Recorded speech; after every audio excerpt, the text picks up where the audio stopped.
Good evening, viewer. My name, as you probably know, is the Arkytekt. Now, we have no time to waste because, well, we have no time anyways. So, the fact that you think we would have any to waste is quite frankly an absurd notion. I'm here to give you a disclaimer, one that will be key to your listening experience and help you reach the end of the narrative, which is also key to saving the multiverse. No pressure. Throughout this experience, your entire perception of reality will fracture. You will fall occasionally throughout time, and your surroundings may shudder, although that is rare. You will mostly experience what I deem time glitches. Glitches in time that will alter reality. One minute you could be at the beginning of the story, and the next, you could be elsewhere, or nowhere, or everywhere. The collapse of reality has obvious adverse effects on, well, everything. I just thought I should warn you that the very structure of your reality is no more. Brace yourself, viewer, or listener, whichever you prefer, because you are in for a bumpy ride. Good luck!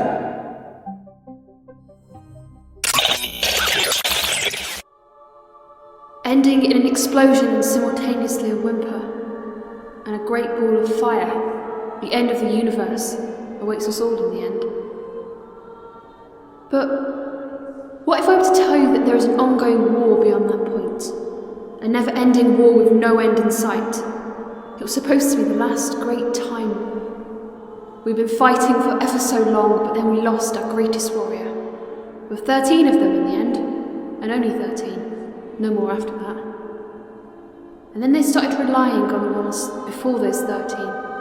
Sending timeless children into battle and fallen soldiers who deem themselves the other. There was once a time in which changing his face was the worst of my problems, but now it was the day he died. But even in this endless bloodbath, I still have hope that he's still out there. My doctor. Whether he be red or purple or anyone before or after. His last words to me were... Hello? Can you hear me? I'm sure my last words were really important, but I have a more critical message that I've snuck into this one. I have gotten myself into a predicament and, well, I have integral information. My previous self was murdered by a Dalek in a war in which we weren't supposed to fight in. Not the best way to go out, and not the way we were supposed to go out. I wasn't there to save my friend. The friend that sends you this message, who is now burdened with a terrible curse. She was tested on by Time Lords and vampires alike, and now she will outlive us all unless we fix this. You and the ones prior to you were supposed to deal with this war, but it appears as if we failed. I don't know how, and I don't know why, but I have these coordinates to give you. Coordinates that will take you where you need to be. They will be automatically inputted into your TARDIS, and you will be hearing from me later. Good luck. So please, Doctor, fix this.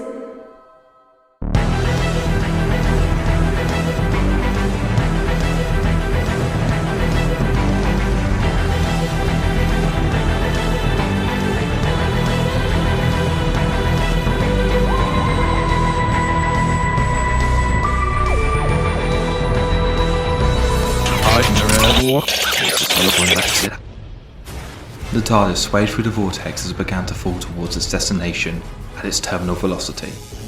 The pilot within the TARDIS lay unconscious on the floor as his ship began to fall apart around him. The technical term for an event such as this was a crash landing, and usual protocols for such an event were out of order, as the TARDIS found itself colliding with several asteroids on its way towards the surface. Rotting corpses lay almost buried within the main asteroid that the TARDIS was instructed to head towards. A battle was fought here, fairly recently from the looks of it, and the Doctor knew which one it was.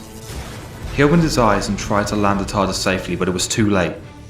The loud explosion caused by the collision awakened a prisoner in the distance, who looked at the box with a slight smile.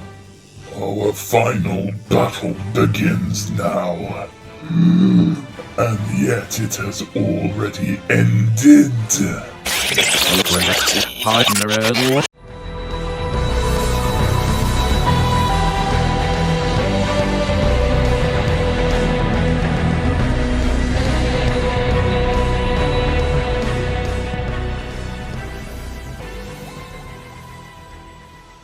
ruins of Arcadia were a beacon for the Daleks that they had essentially won. Arcadia would become their trophy as Time Lords began to retreat. The Time Lords went from planning to ascend as higher beings to falling further than they have ever fallen. The war did continue, but the Daleks always had the upper hand. What was destined to be the final battle within the war was no more, and 13 TARDISes stood above the citadel as a rain of fire began pouring down on the glass casing beneath them. Instead of preventing a genocide and sending the Time Lords to safety, they had a part to play in making the war worse. The 11th Doctor, who led the charge, sulked within his console room as his TARDIS headed away from the planet. It was soon caught in a Dalek onslaught, and as he was distracted, the TARDIS was destroyed alongside the occupant within. There was nothing they could do. The 10th Doctor just looked at his scanner, a stare that would last long enough for the Daleks to blow his TARDIS out of the sky. The War Doctor's TARDIS disappeared as a beam of light headed towards his ship. The 9th Doctor walked towards the door and took a look at the war. He tried to make it to the barn in a last-ditch attempt to end it once again as it was ended initially, but a Dalek made its way into the console room, and he shut his eyes as his TARDIS crash-landed with no pilot to fly it. His TARDIS was unceremoniously buried in Gallifrey amongst the chaos. The previous Doctors were sent back to their respective times, with quite a few not making the trip. The Doctor was no more, and with that, the universe grew cold, colder and darker than ever before. Even Time herself grieved her champion, but she was long gone. It was her running away initially that led to Time itself being vulnerable, and was one of the main factors that enabled the Time War to begin and grow as it did. It was as the universe was grieving its fallen hero that the Daleks decided to celebrate their conquest in the only way they knew how, flying out into time and space to purge the known universe. Time Lord survivors, intent on continuing the fight, managed to steal TARDISes and formed ragtag teams with other species. They were intent on building citadels on other planets, and using their remaining resources to rebuild Gallifrey elsewhere and continue the war effort. It wasn't long before Earth was dragged into the conflict. It was no longer protected from it, and there was nobody to make a case for why it should be left out of the war. The Time Lords offered their assistance to humanity, and they accepted.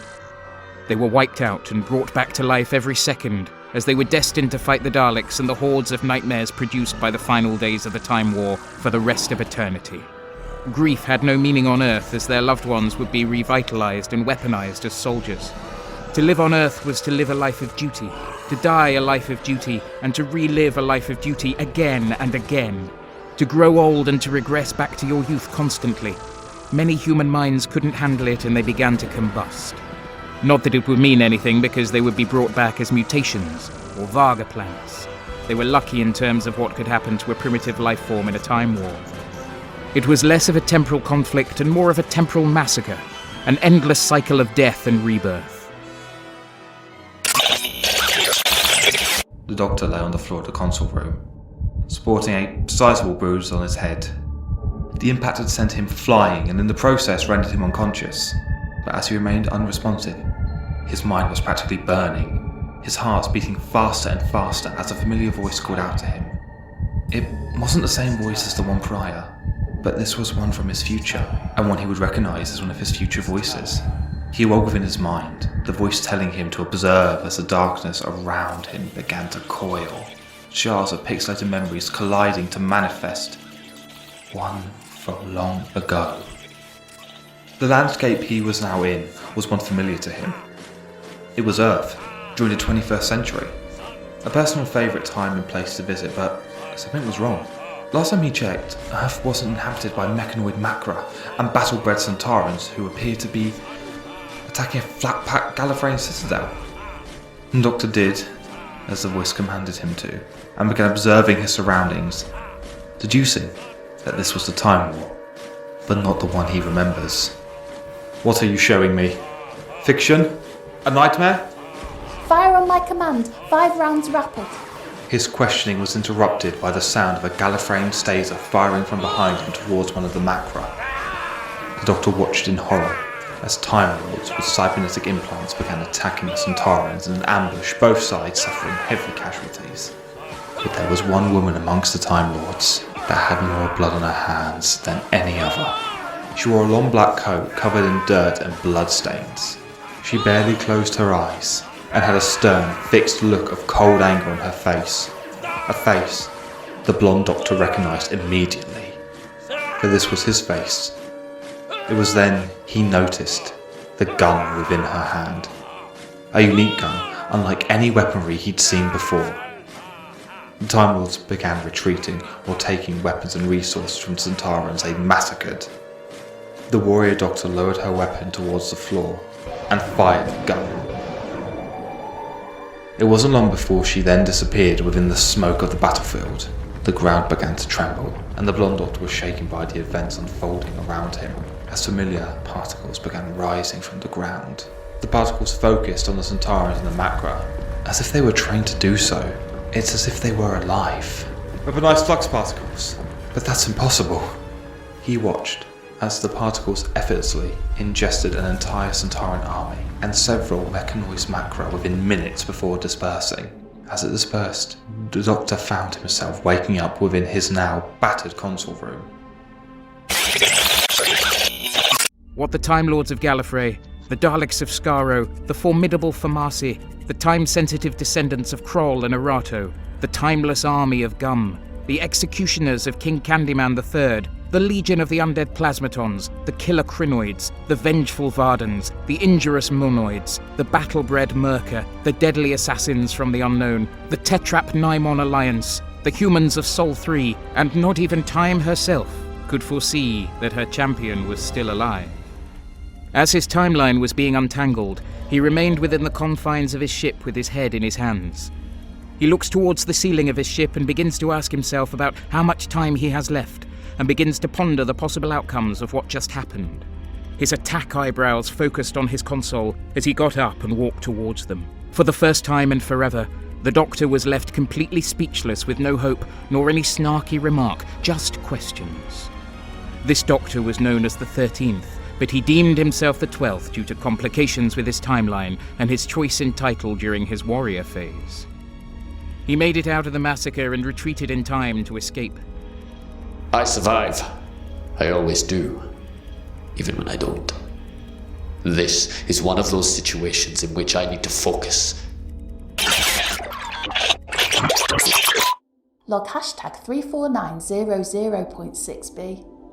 Not that numbers nor logs matter anymore, but as the orders state, I must document my experiences within this war, but I worry that these orders don't exist, that the voice within my mind is nothing but fiction, but even then the lines between fiction and non-fiction are blurred. The rebellion is not what it was. Not many beings stay dead within this conflict, but the ones that do, they're the lucky ones.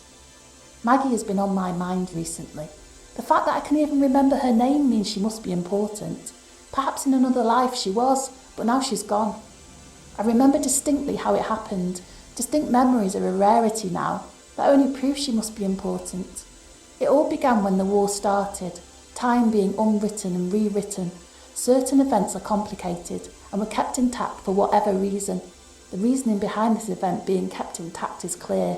More cannon fodder to throw within the war, more conflict and more soldiers. I reckon they've forgotten what they were originally fighting for by now, as have we, as have everyone. There was once a ceasefire between humans and Zygons, a ceasefire that would save London from being destroyed, and one that would prevent a civil war. While events around it were unwritten and rewritten, this event was held within a bubble, and that bubble was later popped. It would have been around the time I was falling that the bubble had done so, around the time that this all began. The Zygons were let loose on London, and their precious ceasefire almost fell apart immediately.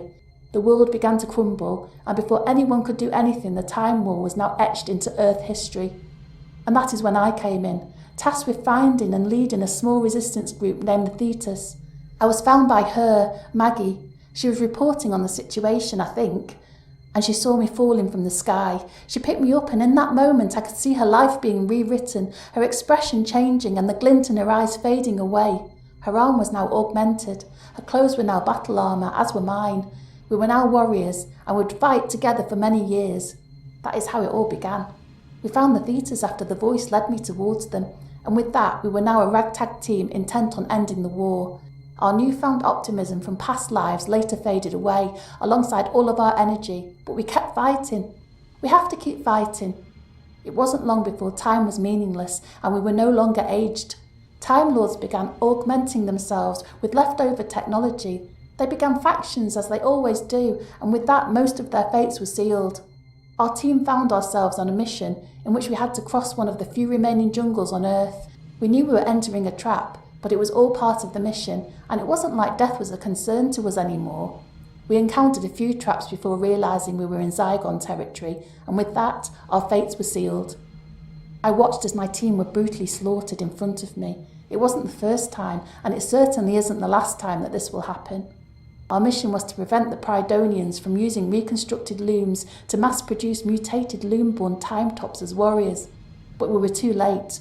The Prydonians were later massacred by their own monsters, driven insane by the horrors of war. I watched as a Zygon aimed their weapon at Maggie, and with that, her fate was sealed. But her fate was different from the rest of ours. Hers was more permanent, supposedly the last fixed point of the Time War. The death of Maggie May. That is how the war caught up with me. I've told this story 1,000 times before, and I will tell it again and again and again.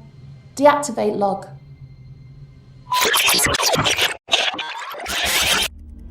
He began walking around the main console unit within the atmospheric room, and began to look back in his mind, venturing back into the barn in which he found himself often crying within when he was a mere 8-year-old time-tot.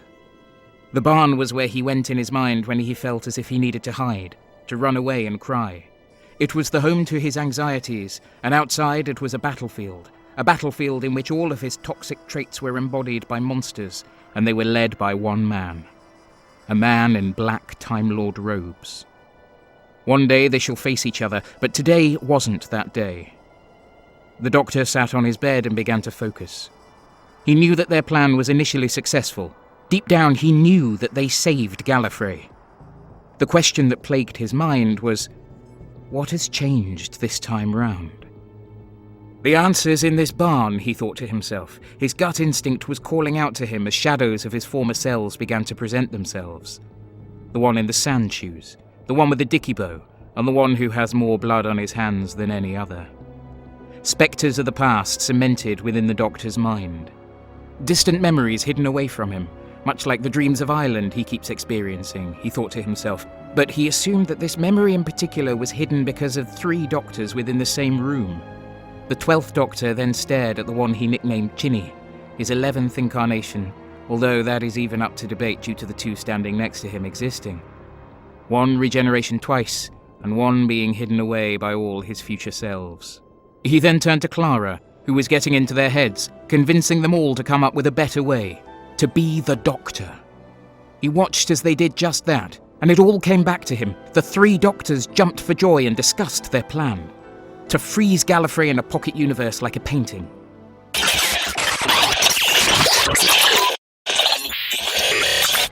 What are you doing here? I really am rather busy at the moment, and you have caught me at a bad time, viewer.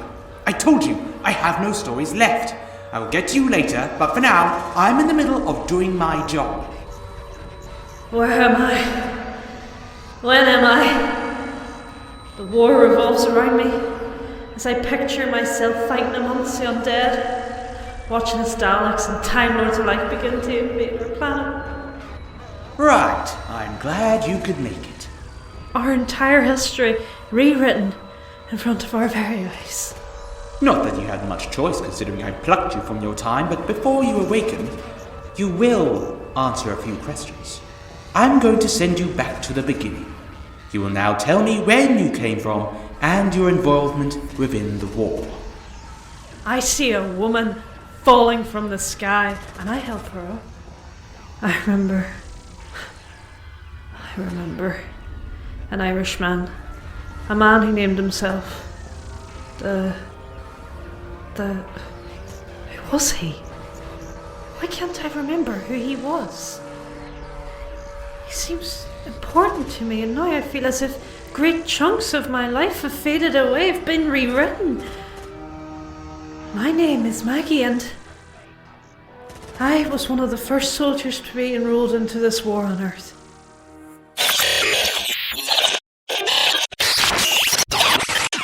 Meanwhile, in a battlefield far, far away on the planet Earth, the Time War continues, and the remaining Time Lords are determined to prolong the fight for as long as possible, or until they are all wiped out. They continue to use the little technology they have to create new soldiers to fight in their war from the dead.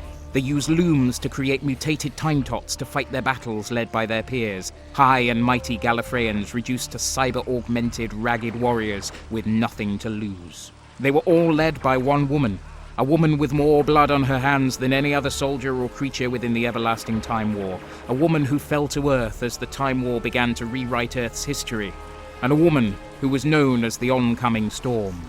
That was the title that her group became accustomed to, but her original title was the Doctor. A title she felt as if she had to ditch. After all, she did do so the first time she found herself fighting in this last great Time War. But this time, she was plagued by her moral scruples, as it wasn't easy for her to overcome them.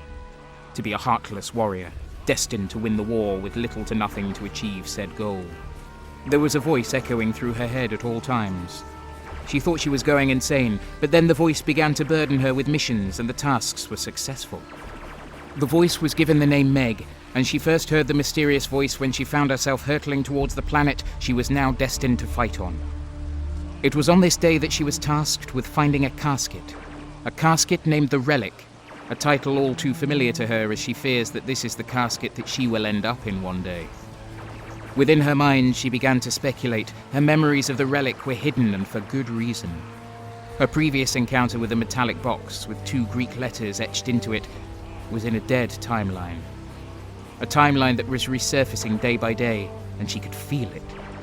Perhaps the Relic crash landing onto Earth was the first sign that the 2 unfathomable timelines were intertwining, and the end of reality was nigh.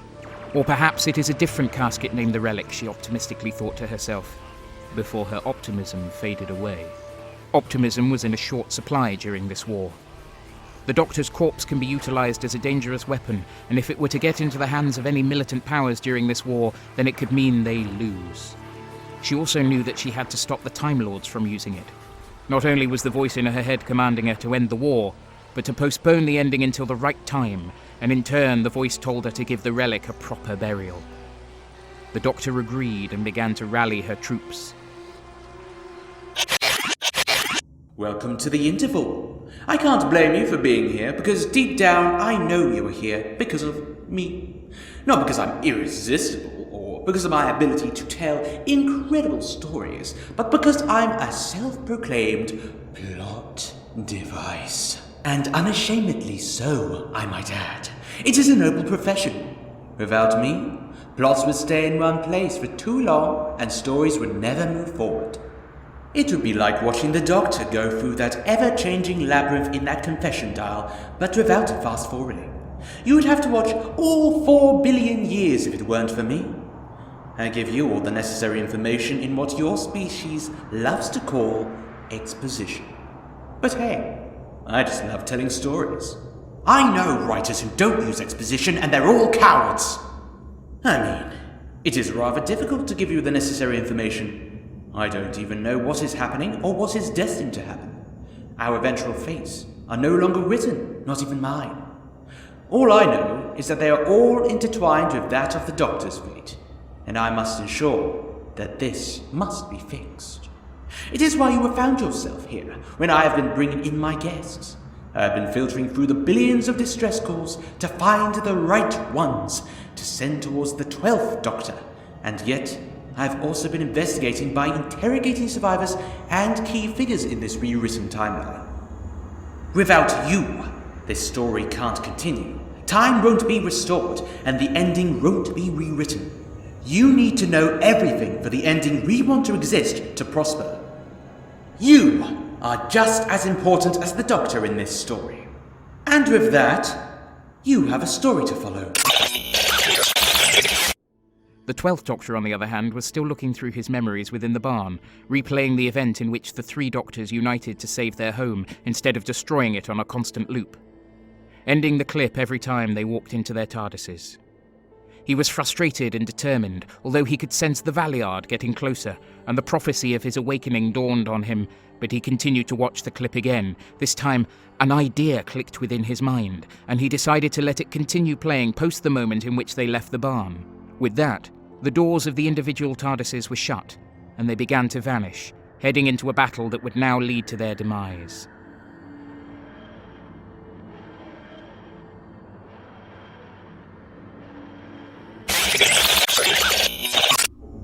He checks the scanner and looks at one of his oldest foes with a frown. Christmas Day, round about a few decades after the dawn of the universe. Behavioral atmosphere check. Anything I'm forgetting? Right. Enough stalling. He slowly walks towards the doors of his ship with an overwhelming sense of dread taking over him. And now it begins, He uttered as the doors of the TARDIS slowly opened. He wiped his glasses and moved his hair out of his face and analysed his surroundings. Look, I don't know what you want this time, but after our final battle, I expected it to be as the phrase suggests. The Doctor hastily walked out of his box with a look of anger on his face. Our final battle has only just begun. Our dance from long ago shall continue once again. The Doctor walks towards Swarm's containment cell with a sense of urgency. I've said it before, and I shall reiterate. Our final battle has been and gone. Now why have you brought me here? The Doctor asks, and Swarm responds with a relaxed smile. Been and gone. You of all people should know that we are locked in combat for eternity, but our final battle is far from linear. But no matter what, we will always have this squabble. The Doctor backs away as her expression goes from anger to fear. I have no time for this. Not anymore. You either tell me why you brought me here, or I am out of here. I've been a prisoner within this blasted cell for so long. I could escape at any time, and yet I wait the perfect moment. I have nothing to do with your arrival here. Somehow, I don't believe you. The Doctor turns towards his TARDIS, and in that moment, Swarm's expression completely changes. The Doctor laughs. Oh, how the tables have turned. I feel it, don't you? The end of everything reaching out to us. Our conflicts, rewritten and unwritten, our timelines in a state of flux. If I wasn't mistaken, you have a look of fear plastered on your miserable face. A look of desperation. The Doctor clicks his fingers and the TARDIS doors open. It's after me. I can feel it. It won't stop until it's found us. Our final conflict has been unwritten. Can't you feel it? Every conflict we share dancing around the cosmos, among the chaos I feasted upon. No more. The Doctor's curiosity urged him to turn back towards and listen to Swarm, but his other instincts told him otherwise, leading him towards his TARDIS. No more conflict. Our timeline's running rampage. It's found me. The Doctor runs back towards the containment cell, but before he can reach the Swarm, the Flux appears within the cell. Swarm's body tries to renew itself as blue electricity emits from within his skin, crystals emerging and reorganizing themselves. Goodbye, Doctor. See you in hell. But the Flux swallows him whole. Well, I wasn't expecting that, the Doctor stated as the Flux begins to disperse. Someone doesn't want me knowing the truth. Someone is doing my timeline, and I know you're following me. He deduced within his mind that Swarm was a target of his weaponized Flux, and someone was showing its usage during the Time War to him for a reason. I know you're listening, and I want you to know one thing. I will put an end to this. The floor beneath the Doctor begins to shudder and the sky begins to collapse around him. A mysterious silhouette appears on the horizon as time suddenly stops. A second, captured within a bubble. And the Doctor is trapped within the eye of the storm. It's time. The end of everything is now. And you have a role to play in this long game. That is, if you accept my offer. The Doctor looks at the flux particles frozen in time and looks down at the sinkhole with seemingly no destination. He turns towards the silhouette and tries to make out what he looks like. Who are you? I am the Arkytekt, and I am the only reason you are alive. The end of everything awaits, and it's catching up to you. The flux, time merging together. Everything is out of place, out of time. The question is, do you want to fix this? Or do you want to fall to your death? I will help you in any way that I can. Good. Well, come with me, for this is when everything changes. Something in the story must have changed. But what? And why? Nothing but silence remained in the now empty barn besides the Doctor. But as he was in his own mind, he began to feel the loneliness that he felt long ago within this barn creeping up on him. Grabbing his foot. It was one of his many anxieties disguised as two of his old companions, the companions being Donna Noble and Lucy Miller. This anxiety had a name as it began to latch onto the Doctor, as if it were a burden weighing down on him, trying to drag him into the shadows. This was his guilt.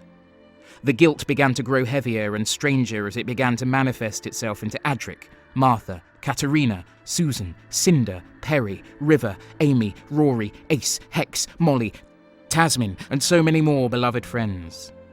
The Doctor believes he has ruined their lives, hurt them, made them suffer unimaginable fates, or had a part to play in their deaths in his many lifetimes. He began to collapse on the floor as the weight of the guilt was too much for him.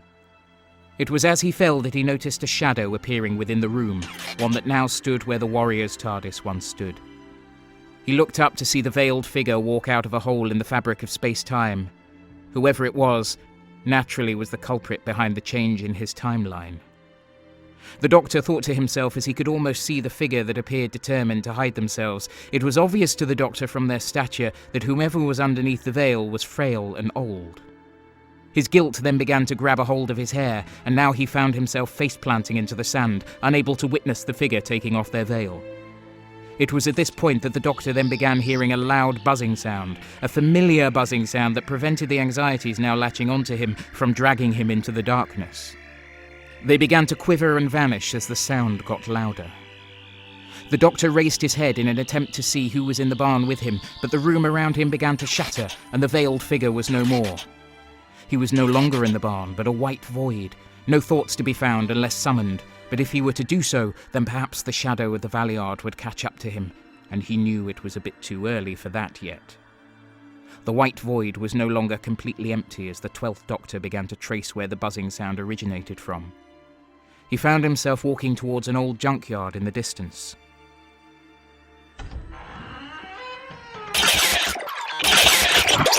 Arcadia, Gallifrey's second city. It was once a sanctuary, an industrial sanctuary defended by 400 sky trenches. Some considered the city the safest place on Gallifrey during the Time War. The Time Lords knew that if the Daleks or any militant power during the war were to get their hands on it, then all would be lost. And I was there during the final battle, twice. The first time in which I was there, I ended this war the only way I could. I stole the moment from the Omega Arsenal, and instead of using it, I found a way to save Gallifrey. That was some time ago now. Well, technically I was there 13 times, but as we were all there at the same time, I tend to think of it as being there once. It makes it easier. The second time I was there is why I'm leaving this distress call. I don't know where or when I am, or who will find this, but I was there when the war was supposed to end. I saw what happened to my other selves, crashing and burning, obliterated in front of my very eyes. All 13 of them either fell from the sky or were blown up. I watched as the Daleks broke through the sky trenches. One by one were completely destroyed. I watched as their ships began bombing entire continents, cities completely decimated without remorse or reward. And I watched as the Sontarans glided down into the atmosphere and marched throughout the city. Reality breaking in front of my very eyes. TARDIS is leaving as a last resort, trying to survive. I didn't think it could get any worse. Then came the Cybermen, and... I'm not sure how I got here. I remember falling. Reality breaking around me. Metal. Encased in metal. Converted. Not converted. Reality breaking. But I need your help. I need you to find me. I am fighting in a war I wasn't supposed to fight in, and... Please, help me, before it's too late!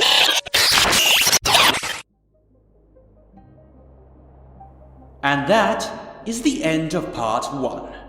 The last remnants are yet to be unleashed as I live through them. Reality begins to crumble, and the end of the universe is nigh. But sure, go back to your food that you began eating while watching this video. Or go back to your beds, or whatever you humans do. Your video games, your movies, your tax returns. But I digress. Anyway, goodbye, viewer. Hopefully for our sake, I'll be seeing you in part 2.